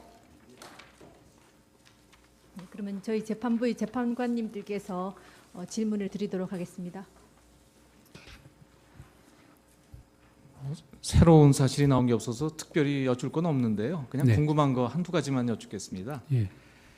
지금 WK는 종전에 전혀 모르던 회사를 네. 이제 안정범 수석한테 말씀을 듣고 이제 처음 만나보신 거죠? 예. 그 직원이 만나보신 그 조성민 대표하고 또 이름은 몰랐지만 같이 나왔던 고영태라는 사람 그리고 여직원 하나 이렇게 3명밖에 없는 회사라는 건 혹시 아셨습니까? 몰랐습니다. 이렇게 이 상당히 어떻게 보면 GKL로서는 큰 계약건인데 그 상대 회사에 대해서 뭐 파악해 보거나 그런 절차를 취하지 않으신 이유는 뭡니까? 그게 이제 구체화되면서는 저희들도 파악해 보려고 노력을 했습니다. 근데 처음에는 그냥 조성민 대표와 그 지금 이제 알게 된 고영태가 그 또 대표이사고 조성민이가 해서 직원들이 제법 되는 줄 알았습니다. 처음에는. 아니 그 제 말씀 뭐냐면 네. 이렇게 GKL 예산에 비추어 보면 지금 이런 규모의 계약이면은 그렇게 소소한 계약은 아니지 않습니까? 네. 예, 대표이사께서 직접 관여해야 되는 의미 있는 계약일 텐데 네. 그러면 보통 상대방 회사가 어떤 회사인지 정도는 알아보고 계약하는 게 보통 상식 아닙니까? 그러니까요. 저희들이 이제 계약 예를 들면 이제 나중에 장애인 스포츠 팀 창단할 때는 그런 걸 다 파악을 했습니다. 근데 초기에는 계약을 뭐 하겠다는 뜻이 아니었으니까 그런 그러니까 계약할 당시에는요. 계약 그 장애인 스포츠팀 계약할 때는 저희들이 그 계약의 구비 서류들이 있지 않습니까? 예. 그 법인 등록증이나 뭐 그런 거 다 그 요구해서 다 확인했었습니다. 근데 자본금도 별로 크지도 않고 네. 예, 직원도 별로 없는 회사인데 예. 그래도 계약을 하신 이유는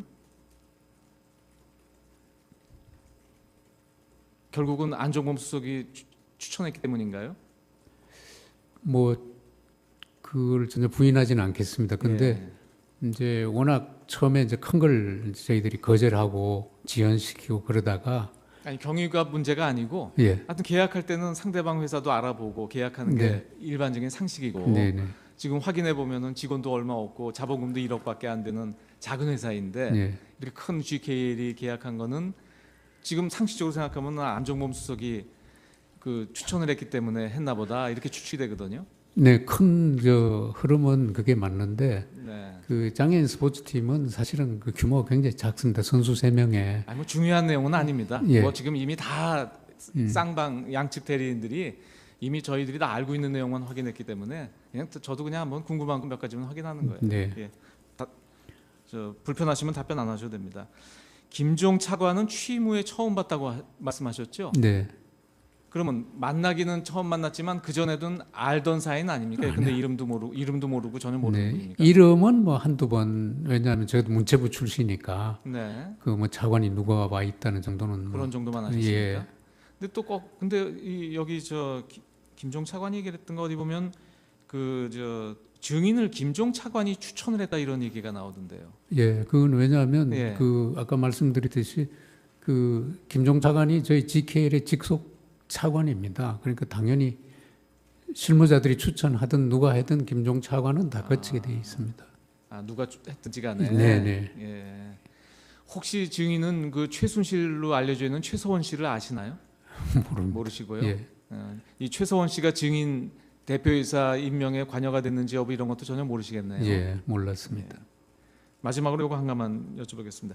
김종 차관 진술에 보면 증인하고 지금 아까 말씀하신 안종범 수석하고 통화하셨다는 게 1월 25일이라고 말씀하셨거든요. 1월 24일. 1월 24일. 예. 그리고 1월 26일인가 김종 차관이 증인을 만난 것으로 되어 있습니다. 근데 두 분이 만난 건 아니고 뭐 무슨 다른 몇 분들하고 플라자 호텔이었나 힐튼 호텔인가 어디 호텔에서 만나서 식사했다고 이렇게 되어 있거든요. 1월 26일이요? 예, 그 전화하시고 바로 다음 날인가 그렇습니다. 다음 날인가 다음 날 바로 하여튼 연이어서 만나셨던 걸로 되어 있는데 그건 기억 안 나세요? 제 기억이 1월 26일은 기억이 없습니다. 아니 아까 왜 이걸 여쭈냐면 이 경제수석 얘기를 듣고 이 스포츠팀 창단하는데 너무 과한 요구를 해서 고민하다가 이제 김 차관한테 이제 상의를 했다 말씀하셨는데 예. 그 전화 받고 한 이틀 만에 만나신 때가 있어서 그때도 그 상의를 했는지 궁금해서 여쭈는데 그건 기억이 안 그 나시는군요. 만난 기억도 없고요. 뭐 설사 만났더라도 제 기억에는 그렇게 짧은 시간에 그런 얘기는 안 예, 했겠군요. 그 문제를 제 혼자 상당 기간 네. 고민을 했었습니다. 예, 알겠습니다. 예. 네, 저도 그냥 간단히 한두 가지만 묻겠습니다. 증인께서는 2016년 1월 24일 안종범 수석하고 통화를 했다고 하셨죠? 네. 그때 안 수석께서 WK하고 매니지먼트 계약을 체결하고 스포츠 팀을 좀 운영해라 이런 취지의 얘기가 있다고 증언하셨죠?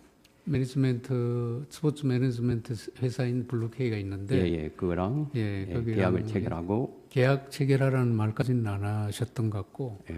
그냥 GK에서 스포츠 팀을 창단해서 같이 운영해 보는 게 어떻겠냐. 그때 심적 부담을 느끼셨다고 했죠. 네. 그리고 증인께서는 2016년 7월 11일 안종범 수석하고 또 통화를 했죠. 네. 그때 그 주된 내용은 어떤 내용이었습니까? 제가 안종범 수석하고 요건 관련해서 이제 그 처음에 그 전화하고 1월 24일하고 이제 아까 7월 며칠 그 딱 7월 11일 날 두 번 통화를 했는데 그때는 그냥 전화가 와서 그 장애인 스포츠팀 잘 운영되고 있습니까? 그래서 네, 그냥 잘 되고 있습니다. 특별한 문제는 없는데 조금 뭐 저 훈련소 문제 등 이런데 조금 지금 좀 의견이 좀 맞지 않아서 조금 문제가 있지 대체적으로 잘 되고 있습니다. 이렇게 경과 정도 이렇게 간략하게 통화를 했습니다. 예, 그런데 증인께서는 또 2016년 8월 2일 날 네. GKL하고 WK하고 에이전시 계약을 해제했다 네. 이렇게 증언하셨죠. 네. 그때 그 이유가 뭐라고 하셨죠? 이제 그 직접적인 이유는 그 바로 전에 김종 차관이 저한테 이제 에이전트를 이제 해지하는 게 좋겠다 이런 얘기를 왜 그랬죠 그때? 예. 왜 김종 차관은 증인한테 그 얘기를 했죠? 그러니까 그건 제가 잘 모르겠고요. 근데 그게 직접적 원인이고 좀 더 이제 그 간접적인 원인은 제가 그 에이전트가 아까도 말씀드렸듯이 개입해서 이렇게 하는 것 자체가 좀 마땅치 않았고 또 한 2달 정도 이렇게 운영해 보니까 선수 3명이고 비록 장애인이지만 굳이 에이전트가 해서 자꾸 이렇게 뭐 콩나라 판나라 뭐 또 피도 줘야 되고 이러니까 어떻게 하면 에이전트를 좀 이렇게 빨리 이렇게 해지하는 게 좋겠다 이런 생각을 제가 갖고 있었습니다. 그런 사이에 김종 차관이 그 7월 말쯤 저한테 그런 얘기를 해서 제가 잘 됐다 싶어서 그냥 이유도 뭐 물어볼 필요도 없었고 제가 바로 해지 조치로 들어갔습니다. 그런데 이때 안종범 수석한테 사전에 보고를 좀 했습니까? 저는 아까 말씀드렸듯이 안종범 수석하고는 딱 2번 통화가 있었습니다. 처음에 한 거하고 아까 7월 며칠 날 전화 와서 제가 장애인 팀 잘. 근데 거기서 의문이 생기는 게요. 1월 24일 날 안종범 수석하고 통화를 하면서 이제 심적 부담을 느꼈다고 하셨지 않았습니까? 거기에다가 7월 11일 날 통화를 할 때 이 스포츠단 운영이 잘 되냐? 그래서 잘 된다고 이제 증인이 또 말씀하시지 않았습니까? 그 잘 된다는 거는 아주 뭐 잘 된다 이런 뜻이 아니라 물론 여하튼 이제 잘 된다는 취지로 얘기를 하고 있는데 그 20일 정도 지나가지고서 20일 정도 지난 다음에 그 갑자기 해지하면은 어느 의미에서 안수석의 뜻에 반할 수도 있지 않습니까? 청와대 뜻하고. 근데 안수석의 뜻은 에이전트 개입하고 뭐 이런 게 처음부터 얘기가 있었던 게 아닙니다. 아, 그래도 여하튼 그 에이전트 개입은 그 후에 장애인, 그러니까 제가 조금 설명을 드리면 처음에 이제 큰 80억 규모의 일반팀 2개를 가지고 와서 이제 창단하자. 그래서 제가 그걸 계속 이제 거절하면서 버티고 오다가 저희들이 원하는 바람직하다고 생각하는 장애인 팀으로 만들게 됐습니다. 하기로 했습니다. 근데 그런데도 계속 이제 뭐 용역 계약을 하자. 또 에이전트가 들어오겠다. 이런 그런 그 과정이 있었습니다. 그래서 저는 그 과정을 보면서 그 결국은 에이전트도 이제 마지막 들어왔는데 그 에이전트 개인마저도 저는 조금 못마땅하게 생각했기 때문에 그 안종범 수석하고 에이전트하고는 그렇게 연결이 사실은. 아, 그래도 여기에 뭐 물론 에이전트랑 그렇다 하더라도 이 더 블루케이랑은 안수석이 여하튼 얘기를 하지 않았습니까? 잘 운영을 해봐라 이런 취지로.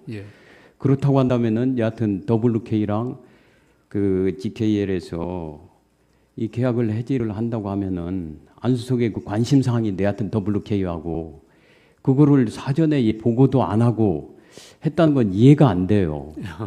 저는 그 안수석의 처음에 창단하려는 굉장히 부담을 갖고 쭉 해왔지만 그때쯤 에이전트 해지할 때쯤에는 그 에이전트 해지하는 게 저는 더 저한테는 그럼 7월 그쯤에서 미리 얘기를 7월 11일 날 통화할 때 잘 되고 있느냐 스포츠 그 운영이 그때 좀 얘기 좀 해갖고 이런 좀 문제가 있다 그런 얘기를 하는 게 더 맞지 않나요? 그때까지는 제가 안종범 수석한테 이야기하고 싶지 않았습니다. 그냥 뭐 그런 대로 잘 돼 갑니다 이 정도로. 그런데 왜 갑자기 20일 정도밖에 안 돼 가지고서 그 아무 얘기도 없이 해지를 해요. 제 생각은 그래서 7월 11일 날 안종범 수석이 이제 그때 뭐 이제 최순실 씨 이런 게 이제 보도가 언론에 되니까 그 좀 문제가 있기 때문에 그 안 수석이 실질적으로 아까 뭐 그 밖으로는 그런 표현을 했을지 모르겠지만은요 실질적으로는 이 WK하고의 에이전시 계약을 해지하라 이런 취지로 전화한 것이 아닌가 하는 의문이 가서 그렇습니다. 아닙니다. 그건 전혀 아니고요. 그냥 잘 돼 가는지 물었고 제가 이제 몇 가지 이야기하니까 네 알겠습니다 이렇게 하고 끊었습니다. 잘 알았습니다.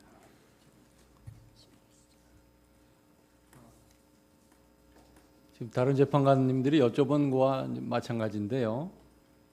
한 가지만 확인해 보겠습니다. 증인의 말씀에 따르면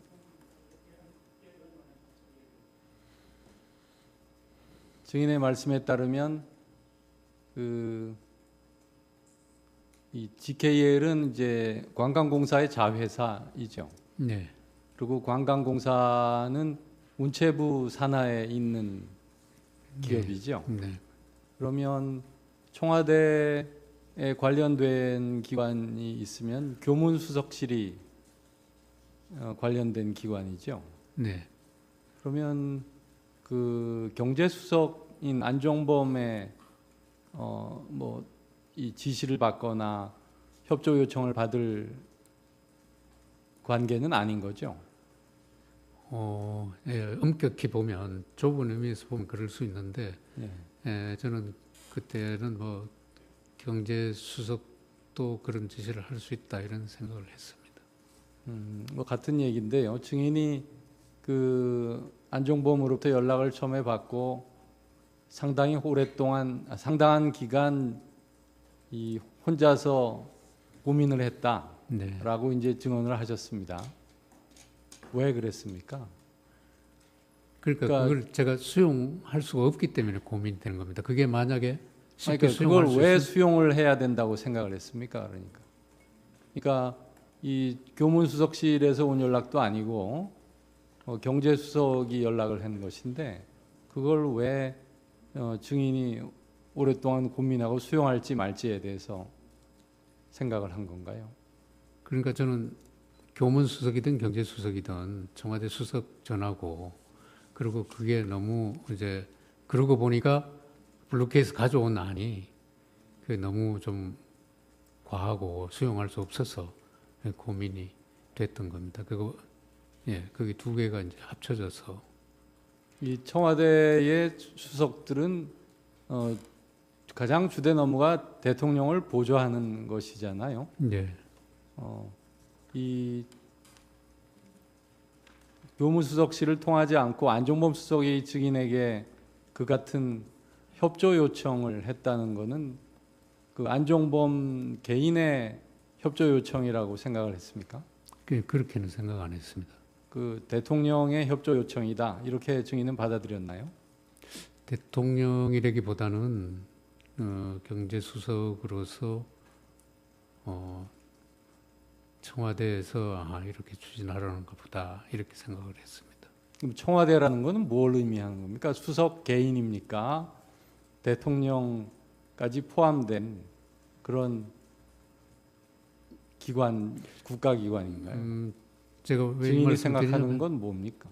저는 왜냐하면 안종범 수석이 뭐 이 대통령 지시다 이랬으면 제가 이제 분명할 텐데 그런 말은 안 한 걸로 지금 기억이 됩니다. 그래서 이게 경제수석 얘기고 청와대에서 이런 무슨 움직임이 있나 보다 지시가 보다 이렇게 생각을 했습니다. 그러니까 그 경제수석 개인적인 건 아니고 경제수석이라는 지위에서 한다 하더라도 그게 증인이 그렇게 고민할 일은 아닐 거라고 생각이 되는데. 글쎄요, 모르겠습니다.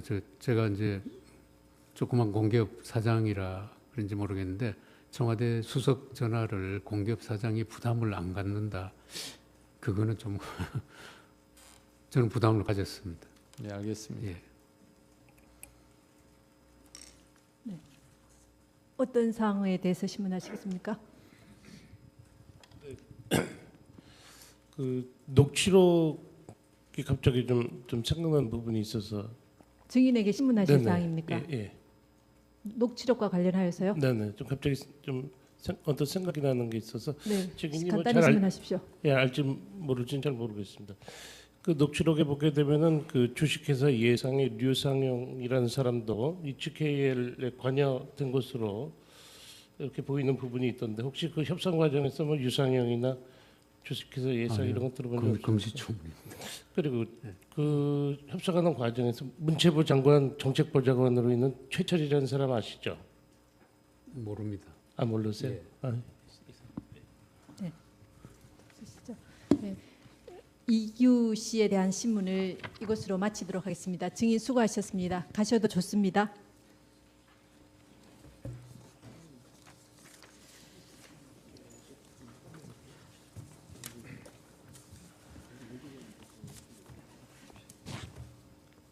그 증인 김홍탁 씨와 증인 김형수 씨는 그 불출석 사유서를 제출을 하셨습니다. 그 김홍탁 씨는 자기가 내일 본인의 형사 재판이 있고 또 그 증인은 이 사건 탄핵 심판 사건에 관련해서는 아는 내용이 없다. 그러니까 그 자기의 그 형사 재판에서 제출한 변호인 의견서에 적힌 대로 그것밖에는 알지 못한다라고 이렇게 제출을 하셨습니다. 그래서 그 이 김홍탁 증인이 수사기관에서 진술하신 조서에 대해서는 저희가 지난번에 모두 증거로 채택이 되었습니다. 그리고 오늘 그 자기가 알고 있는 내용을 다시 변호인 의견서를 첨부해서 제출을 했습니다. 그래서 저희 재판부에서 보기에는 이 이상 뭐 나오더라도 증언을 하시기는 어렵지 않을까 생각되는데요. 그 변호인 의견서로 대체를 하시는 것이 어떠실까요? 저희들은 견해가 좀 다릅니다. 김홍탁은 플레이그라운드의 실질적 운영자가 최순실이라는 전제하에 사익을 취했다는 것인데 플레이그라운드의 대표인 김홍탁을 불러서 플레이그라운드 회사의 실질적 운영 형태, 이익 배분 등 실질적인 내용을 저희들은 꼭 확인하고 싶어합니다. 그러므로 김홍탁에 대한 정의는 저희들은 유지했으면 좋겠습니다. 네, 알겠습니다. 그 지난길에 저희가 그 증인이 불출석하면 그 재판부에서 납득할 수 있는 사유가 아닌 한 재소하는 하지 않겠다고 이렇게 말씀을 드렸습니다. 지금 김홍탁 씨나 김형수 씨가 이 제출하신 사유를 보면 이 이 김홍탁 씨에 대해서 지금 신문하시고자 하시는 내용은 지금 저희가 증거로 채택한 여러 기록 조서들이나 또 신문한 증인 이런 여러 사람들에 대해 증언에 의해서 다 이 파악을 할 수가 있습니다. 그리고 김형수 씨도 재직 기간이 짧았기 때문에 이 내용은 잘 모른다고 하셨습니다.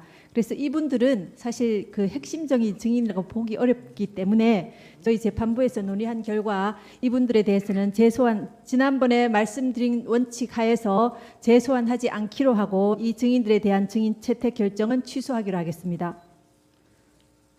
그다음 어제 밤에 신청하신 증인 이진동 최철 씨에 대해서 증인 신청을 하셨습니다. 그 증인 이진동 씨는 지난번에 한번 신청을 하셨는데 불채택이 된 증인입니다. 근데 지금 신청서를 보면 이 여러 가지 그 재단 관계나 이런 것들에 대해서 물어보시겠다고 하셨습니다. 그런데 이 재단 관계에 대해서는 직접적인 관계자들이 여러 사람이 나와서 이 법정에서 심판정에서 증언을 했고요. 그 서증에 의해서도 많은 부분이 이렇게 증거가 있습니다. 뭐 쌍방에 다 이렇게 유리한 부분과 불리한 부분이 다 있을 수가 있겠습니다.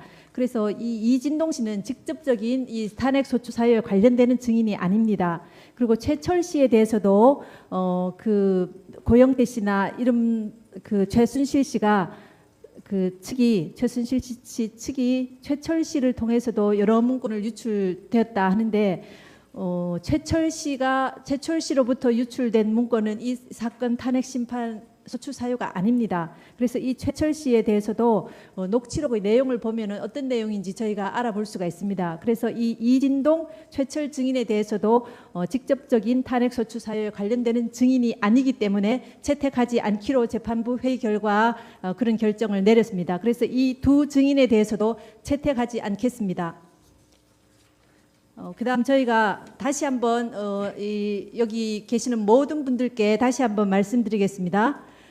지난번에 저희가 말씀드렸음에도 불구하고 아직까지 심판정 밖에서 헌법재판소의 공정성을 훼손할 수 있는 여러 가지 억측이 나오고 있고 재판의 신뢰를 훼손하려고 하는 여러 시도에 대해서 다시 한번 우려를 표하지 않을 수 없습니다. 지금 오늘도 아까 보시면 이 심판정 밖에서 매우 시끄러운 고성과 소음으로 이 심리 진행이나 업무에 아주 방해를 하고 있습니다. 이런 부분들은 저희 업무에도 방해가 되니까 자제해 주셨으면 좋겠습니다. 이 사건 탄핵 심판은 헌법상 법치주의 원리에 따라 어느 한쪽에도 치우치지 않고 법률에서 정해진 절차에 따라 진행되고 있습니다. 이런 점을 고려하셔서 여기 계시는 쌍방 대리인이나 관계자들은 우려되는 이런 언행들을 법정 안팎에서 삼가해 주실 것을 다시 한번 당부드립니다. 네. 오늘 변론 절차는 이것으로 모두 마치겠습니다. 증거 신청을 한 것에 대해서 이제 기각을 하셨기 때문에 네. 저희가 이제 그 증거에 관해 절차에 관해서 말씀을 한번 드리겠습니다. 이제 최철이라든지 이진동이라든지 이런 분들이 이제 다 증인으로 불러서 신문하시는 게 적절치 않다고 생각하신다면은 네. 요번에 새로 현출된 김수현 녹음 파일에 대한 검증 신청을 저희들이 그게 필요하다 생각이 됩니다. 왜냐하면 지금 이진동이라는 존재가 거의 수사 기록에 이렇게 많이 이렇게 나왔다든가 무슨 탄핵 소추 의결서에 출연한다든가 이런 건 아니지만은 이 녹음 파일에 보면은 녹음 파일을 이렇게 저희가 일부밖에 저희도 못 들었습니다. 그걸 보면은 이 사건의 핵심 인물들을 이렇게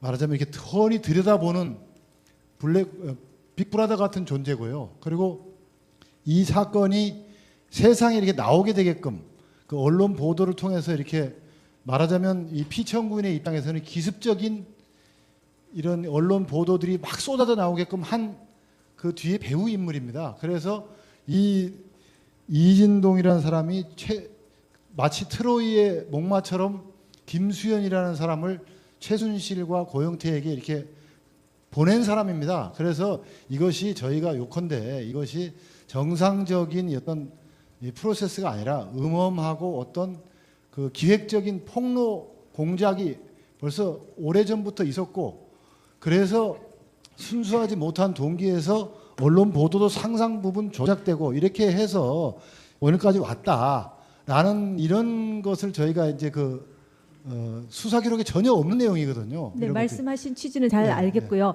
그 부분에 대해서는 저희 주심 재판관님께서 정리를 해주시겠습니다. 저 신청서를 내주세요. 그럼 다음에 저희들이 합의해가지고 결론을 내려드리겠고요. 지금 말씀하신 내용은 이미 청구인이 낸 증거들을 통해서 우리 재판부가 되게 알고 있는 내용입니다. 그래서 걱정하지 마시고요. 준비 서면이나 이렇게 정리해 주시면 될 것 같습니다. 그러니까 다시 말씀드리지만 지금 아마 양측 대리인들이 우리 재판부를 좀 못 믿으시는 것 같은데, 저희가 기록을 증거 능력이 있는 건 완전히 파악이 돼 있고요. 그 증거 조사를 위해서 어느 정도 기록이 봤기 때문에 지금 제가 보기에는 양측 대리인들보다는 우리 재판부가 더 잘 알고 있는 것 같습니다. 지금 말씀하시는 내용은 우리 재판부가 다 알고 있습니다. 이진동 씨 관련된 것은 오히려 청구인 측에서 낸 자료에 좀 들어 있습니다. 그러니까 걱정하지 마시고요. 그럼 저희가 검증 신청서를 내주시면 네, 그거는 재판부의 협의 사항이니까 다음 기일에 합의해서 결정해 드리도록 하겠습니다. 다만 그게 2,000건이나 되고 저희가 일부 내용을 이렇게 참고 삼아 봤더니 불필요한 게 굉장히 많은 건 알고 계시잖아요. 뭐 중국 음식 주문한 거부터 그 녹취록 5초, 10초 이런 것들 하나도 필요 없고요. 다 필요 없습니다. 네, 그러니까 그래도 1분 이상 되는 것 중에 엄선해가지고 그 중에 어떤 부분이 내용이, 필요한지를 해서 신청서를 좀 내주시면 저희들이 합의해서 다음 기회에 결정해드리도록 하겠습니다. 감사합니다. 예. 네, 그러면 오늘 변론 절차는 이것으로 마치겠습니다. 다음 기일은 2017년 2월 16일 목요일 오전 10시에 이곳 대심판정에서 속행하도록 하겠습니다. 다음 변론 기일에는 지난번에 고지해 드린 것처럼 오전 10시에 증인 김영수 씨에 대한 증인 신문을 진행하고요. 오후 2시에 증인 정동춘 씨, 오후 3시에 증인 이성환 씨, 오후 4시에 증인 김수현 씨에 대한 증인 신문이 예정되어 있습니다. 청구인 측 대리인께서는 증인들에 대한 신무사항을 가급적 조금 일찍 제출해 주시면 재판 진행에 도움이 되겠습니다. 소추 위원님과 대리인들 모두 수고하셨습니다.